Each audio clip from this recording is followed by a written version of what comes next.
Passez un très bon vendredi avec nous sur Europe 1, il est 9h30. Voici le journal des médias de Guillaume Janton. Bonjour, à la une ce matin, François Fillon, bientôt invité de l'émission politique sur France 2. François Hollande trouve que les débats de TF1 et France 2 sont une idée épouvantable. Et Maïté Nabirabin attaque Canal+ en justice. On commence avec François Fillon, prochainement sur le plateau de l'émission politique de France 2. La semaine du 20 mars s'annonce chargée médiatiquement pour le candidat Les Républicains, alors qu'il doit débattre avec les autres poids lourds de la présidentielle le 20 mars sur TF1. 3 jours plus tard, le jeudi 23 mars, François Fillon se rendra sur le plateau de l'émission politique de France 2, comme le confirme son équipe à Marianne. Durant cette émission, François Fillon espère parler d'autre chose que de ses récents ennuis judiciaires et évoquer le contenu de son programme. 2 semaines plus tard, le 6 avril, ce sera au tour de son concurrent Emmanuel Macron de répondre aux questions de David Pujadas et Karim Rissouli. François Fillon qui sera également l'invité spécial de la matinale d'Europe 1 lundi matin à partir de 7h30. François Hollande critique les débats organisés par TF1 et France 2. Mercredi, lors d'un conseil des ministres élargi, le chef de l'État a fait part de son agacement envers la campagne électorale, comme le rapporte Le Monde. François Hollande s'en est pris aux primaires, au Front National, mais aussi au dispositif de TF1 et France 2 qui organiseront chacune un débat avec les présidentiables. Une idée épouvantable et dangereuse qui conduit à un nivellement par le bas selon lui. On rappelle que les chaînes info BFM TV et CNews auront elles aussi droit à leur propre débat le 4 avril prochain. Éric et Quentin donnent leur avis sur le petit journal de Cyril Eldin sur Canal+. Et apparemment, ils n'en sont pas très fans. Dans un entretien accordé à Téléops, les 2 trublions de quotidien découverts dans le petit journal à l'époque où Yann Barthès le présentait donnent leur avis sur ce qu'est devenu l'émission. Éric explique l'avoir regardé par curiosité, mais selon lui, il n'y a pas de concurrence. Les 2 programmes n'ont pas le même public. C'est une idée étrange de vouloir garder le même nom, mais cela ne nous regarde pas. Et en fait, je m'en fous.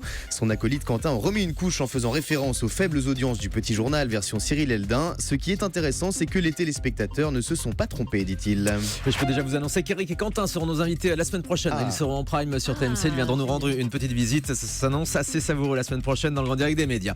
Maïté Nabirabin attaque donc Canal+ en justice. En juillet 2016, la chaîne cryptée a annoncé dans un communiqué que Maïté Nabirabin avait souhaité quitter la présentation du Grand Journal, mais en réalité, l'animatrice aurait été licenciée pour faute grave. 8 mois plus tard, Maïté Nabirabin ne digère toujours pas la manière dont son ex-employeur s'est séparé d'elle, si on en croit un message posté hier sur son compte Twitter. Le 1er mars 2018, la justice des prud'hommes statuera sur la loyauté et la valeur des engagements de Vincent Bolloré. Il faudra donc attendre 1 an pour connaître l'issue de ce conflit.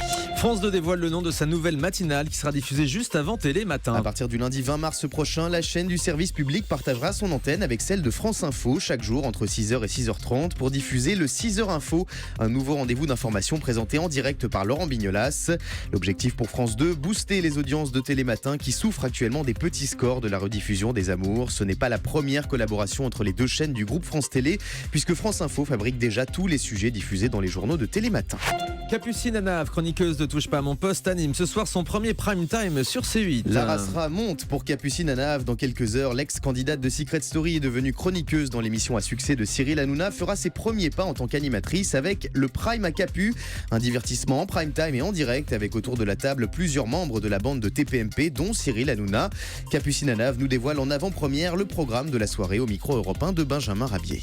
Ça va être un prime sur les malaises de la télé, ça va être un espèce de grand bêtisier géant avec les chroniqueurs qui vont pouvoir réagir en direct et évidemment il y aura des bonus sur les chroniqueurs parce qu'ils ont aussi des petits dossiers télé donc je compte bien les sortir et voilà, je m'y prépare.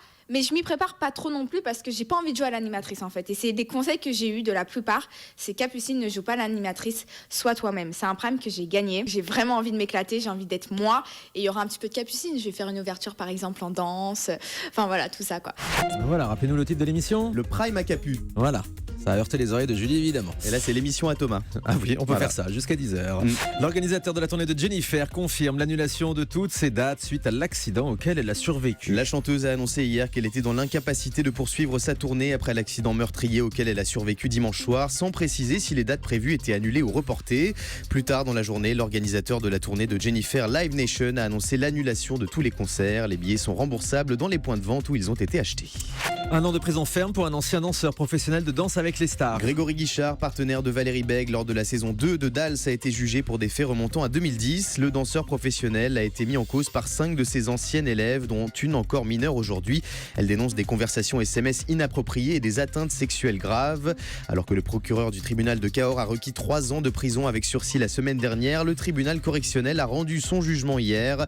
Grégory Guichard a été condamné à 1 an de prison ferme. Il sera également interdit d'exercer auprès des mineurs et inscrit au fichier des délinquants sexuels. On termine avec le chiffre du jour. 20 comme les 20 ans de C'est arrivé cette semaine et C'est arrivé demain, émission emblématique d'Europe 1 le samedi et le dimanche de 9h à 10h. Pour fêter ce bel anniversaire, David Abiker proposera ce week-end 2 spéciales avec des invités de tous horizons pour évoquer tout ce qui a marqué les 20 dernières années et ce qui marquera les 20 prochaines. Parmi eux, Pierre Arditi, mais aussi votre chouchou Thomas, le chanteur Vianney. Tourne dans ma tête les images du long métrage où tu es belle et moi la bête, et la belle n'est jamais sage. Quand tu diras que c'est ma faute, que je n'ai jamais su t'aimer. On a envie de l'écouter en entier, le dernier tube de Vianney, donc qui sera demain l'invité de C'est arrivé cette semaine pour les 20 ans de l'émission. Bon anniversaire donc à David Abiker, que vous retrouverez demain matin à 9h sur Europe 1. Merci beaucoup Guillaume, je vous souhaite un très bon week-end. Dans un instant, vos messages sur le télérépondeur. À tout de suite.